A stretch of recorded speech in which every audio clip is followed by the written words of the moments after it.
Good morning YouTube, Dave here from Getting On. Last week I ordered the Givi BF75 tank ring for my 2022 Yamaha Tenere T7 World Raid, and it arrived this morning. So let's have a look and see what I got. So this is what arrived in typical Givi packaging. Just gives you a sort of a show of what the tank ring is like. And there it is, the BF75 for the Tenere 700 World Raid. So if I open this here, there is the plastic ring that the tank bag sits onto. It's a little bit deeper and looks more like a saucepan than the other ring I have. This is the plate itself. The shape is different to what I thought it was going to be. I thought it was going to have longer arms going out this way, and then it's got raised threads there for sitting on top of the tank. And then this here is the bag of this here is the specific mounting plate to hold the tank ring onto this, and then there'll be the various screws and so on that you need. So I'll get this offered up to the bike and we'll see what it looks like. So here's my Tenere 700 World Raid. Graphics courtesy of Wink, based out of Ukraine.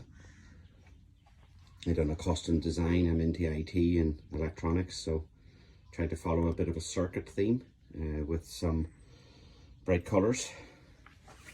So we have to start by taking these two bolts out and these two bolts out.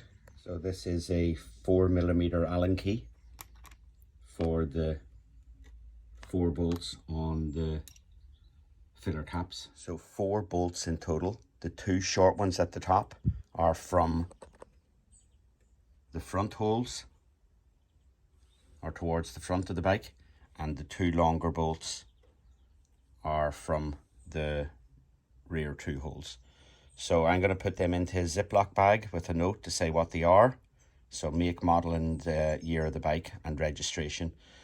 So if and when you ever want to take it off and put the originals, you've got the stuff and you understand and remember what they are. Okay, so there's 2 steps to the next part of the installation. The first part being installing the plate using the 4 screws, 2 on the right and 2 on the left. By offering that up to the bike. Then the second phase of it is mounting the plate using the 4 screws here and the 4 shorter screws that come with the kit. So I can't do this with one hand, so let me get this screwed up and I'll show you what this looks like. So these 4 little spacers go into the holes, and this just creates a small bit of a rise so that the plate itself is not making full contact with the tank rings, so it won't damage it. So you can see there's a small bit of an extrusion on that, so it just rises it up. Then this sits there, it gives it a small bit of a lift.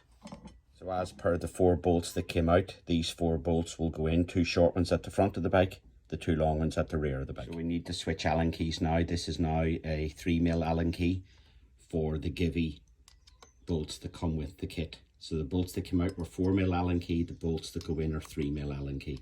So that's all you need for this install, is 3mm and 4mm. So that is the plate mounted.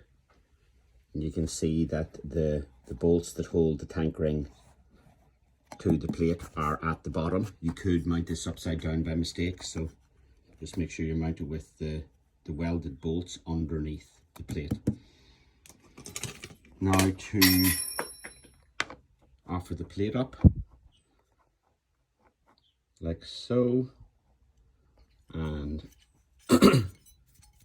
this part of the plate will sit inside. Okay, so again, I can't do it with one hand, so let me get this screws in place and tighten down. So the next 4 bolts or screws we're using here, we're back to the M4 or the 4mm Allen key. So let me offer up these screws and tighten them in. There is the tank ring in place. Earlier last week I also, if you can see it down there, I also installed the Givi ST111 power adapter, so I can power the tank bag. On my GS I have the same kit, so I can move the tank bag between the two bikes.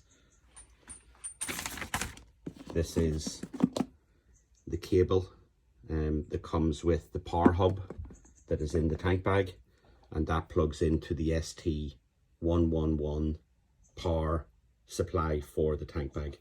So it's just a cable with two of the same end connectors. One of these ends, which is this end, plugs down into the power supply, and then you've got a little bit of a flexible cable here, and then this end plugs into the tank bag. You can do it either end. I just know this end because I've heated it and bent it a bit to make it a little bit more accessible. There is the tank bag mounted to the tank ring. I've actually got the tank locked bag, so I can lock it onto the ring. And one thing I've noticed, I'm going to have to see what I can do about it. The cable going into the tank bag is being hit by the handlebars. So if I just take that out for a second. The other thing, there is not full travel before it hits the bag. I do think Givi could have moved this back maybe 2 to 3 centimeters, but we'll see how we get on. If I'm not liking it, it will be coming back off. The other thing I have to do is I'm going to have to move my quad lock, because the phone will hit the tank bag when the handlebars are turning.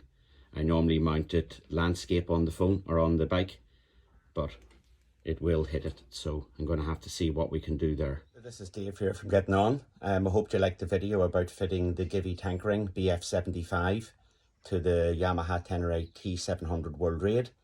If you've liked the video, please give me a thumbs up. I'm also trying to grow the channel and put out at least 1 to 2 videos either a week or a month. It just depends on, I suppose, popularity of the feedback. If people are enjoying the videos, I'll keep producing them. So please subscribe to the channel, and thanks for watching. This is Dave from Getting On. Bye bye.